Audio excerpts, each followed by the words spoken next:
고소장을 어느 경찰서에 접수하느냐에 따라서 그 사건의 결과는 하늘과 땅 차이만큼 나게 되죠. 여러분 인생에 달려있는, 그리고 딱 한 번만 할 수 있는 형사 고소를 아무 곳에나 접수를 하시겠습니까? 고려해도 안 될 때는 이성훈TV, 선불 없는 무료 의뢰 이성훈TV. 형사 고소를 했는데 사건을 진행하는 과정이 지지부진하거나 또는 담당 경찰관이 마음에 들지 않는다면서 하소연을 하는 분들이 의외로 많죠. 그런데 많은 경우에 관할 경찰서를 잘못 지정해서 그런 상황이 발생하기도 한다는 것입니다. 사기 피해 등 각종 범죄 피해가 발생한 후에 고소장 접수만 잘해도 신속하게 사건이 진행될 뿐더러 여러분이 원하는 방향으로 흘러가서 모든 돈과 피해 보상을 받기도 합니다. 자, 그럼 오늘은 각종 범죄 피해가 발생을 했을 때 어떤 곳에 신고를 하고 또 고소장을 접수를 해야 되는지 같이 한번 알아보시죠. 범죄가 발생하면 딱 두 가지의 경우가 있을 것입니다. 범죄 가해자와 그동안의 친분이나 또 어떤 거래관계가 있어서 이름, 주민번호, 주소 등 인적 사항을 알고 있는 경우, 하지만 반대로 아예 범죄 가해자에 대한 아무런 정보가 없는 경우겠죠. 특히 요즘은 범죄 가해자와 일면식도 없는, 즉 아무런 정보도 없는 경우가 더욱더 많아졌습니다. 예를 들어 보이스피싱은 이제 너무나도 흔히 일어나는 범죄라서 더 이상 설명을 드릴 필요도 없겠죠. 그리고 스미싱이라는 범죄가 있습니다. 스미싱은 SMS 스팸 문자와 피싱의 합성어로, 즉 문자 결제 사기입니다. 특히나 이 스미싱의 범죄는 최근 5년간 발생한 건수를 보면 8배나 증가를 했고, 그리고 피해 금액은 무려 36배나 증가를 했죠. 일반적으로 공공기관을 사칭하는 것이 가장 많고, 청첩장이나 부고장 등을 발송하는 지인 사칭형 범죄도 많이 일어나고 있으니까 각별히 주의를 하시길 바랍니다.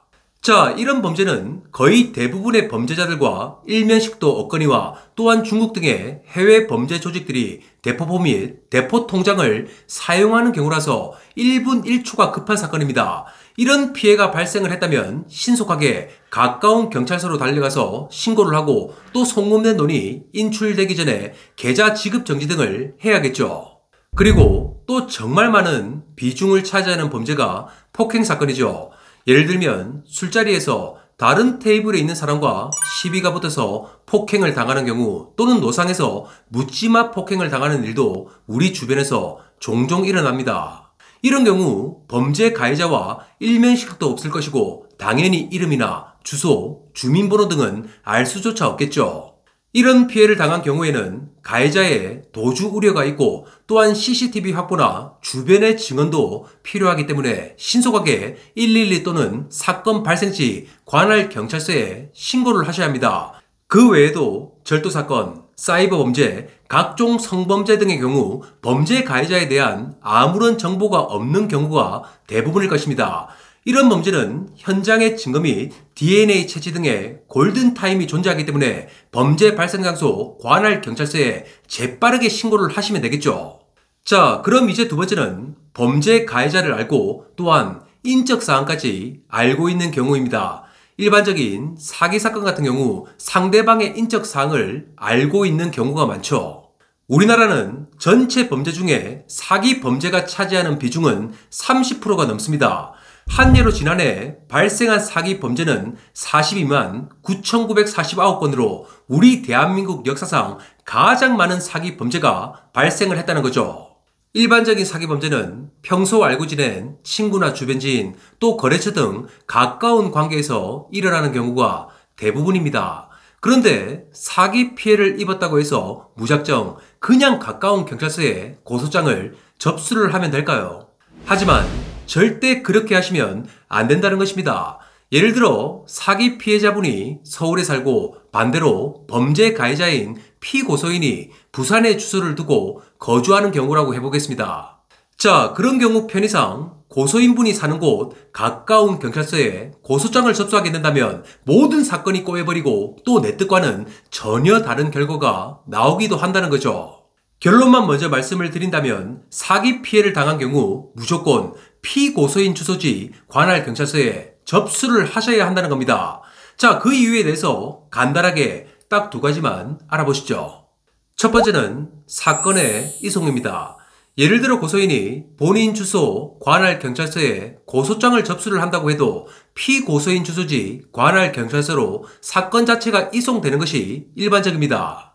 왜냐하면 사기 사건 같은 경우 피고소인에 대한 소환과 수사, 그리고 증거 수집, 또 사기 범죄자의 증거인멸 등을 고려하여 가깝고 신속하게 수사를 할 수 있는 피고소인 관할 경찰서에서 수사를 하는 것이 맞겠죠.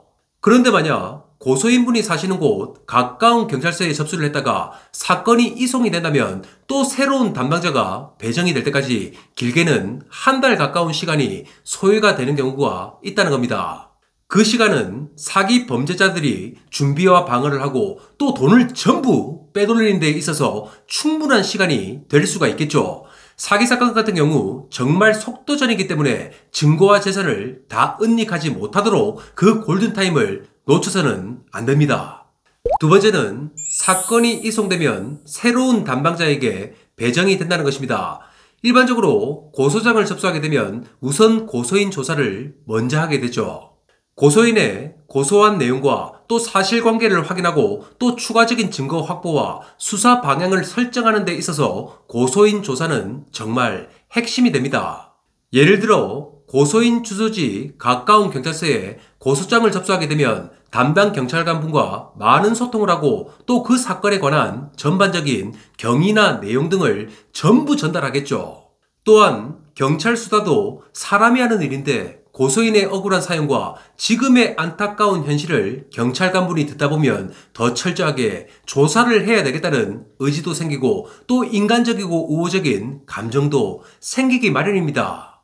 저도 채권 회수를 하면서 이 사건만큼은 내 목숨 걸고서라도 반드시 회수를 해야 되겠다는 마음이 생기는 것이나 마찬가지겠죠.